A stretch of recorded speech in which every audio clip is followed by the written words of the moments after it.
The Igbo man learned that the government has nothing for him. So he learned to survive on his own.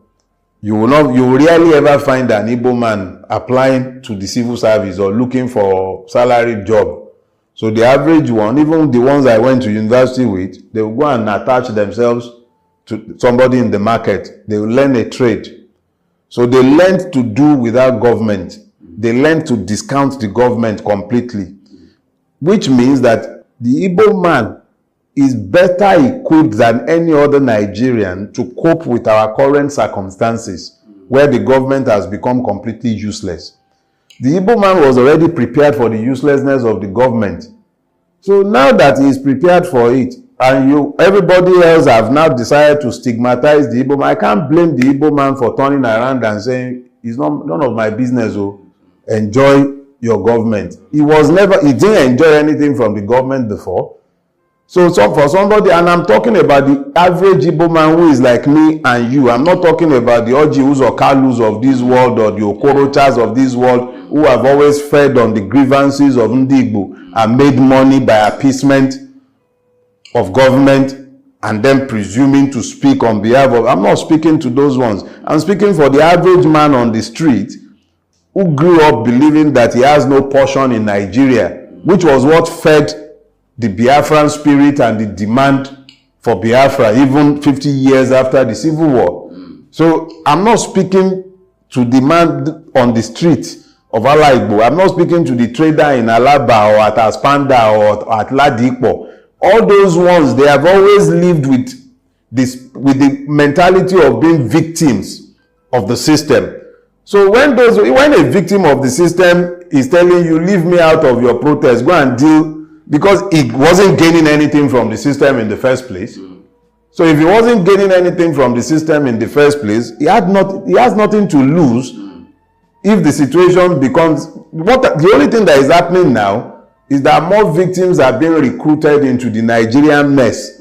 So why should he, who was always a victim, further victimize himself by joining those he believes are responsible for his victimhood? Unfortunately, it only assures the victimization of everybody. But it is now incumbent on those of us who know better to help him to understand that, yes, we understand that was yesterday.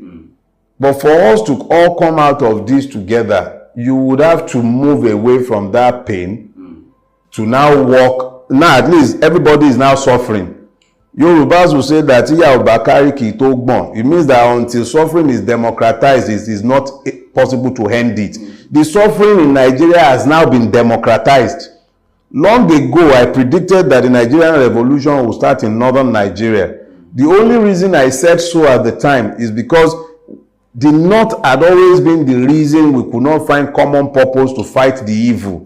But now that the person in power in the presidency is not a northerner and is at best a nominal Muslim, and the suffering has now been fully democratized, the northern street, I'm not talking about the northern elite, the northern street has no interest in forbearing and continuing to suffer. Why is it that all of a sudden everything that they tolerated during the years of Muhammadu Buhari is no longer tolerable? Have you considered that? Look, I don't know how long it's going to take, but if this mess continues, the problem that will consume this government will start in northern Nigeria. It's not going to start in the east. The Igbo man has more or less taken a position. I was always a victim. Go and solve your problem. Leave me alone in my little corner. If you like, steal all the money in the world, you still take that money to a market to go and buy something. And who will you find in the market when you get there? You find the Igbo man there. Whether it's food you are buying, whether it's building material, whether it's car, you find the Igbo man is there in the market waiting for you. So he's already in a position of advantage. So why would he disadvantage himself unless you people show him a readiness for change?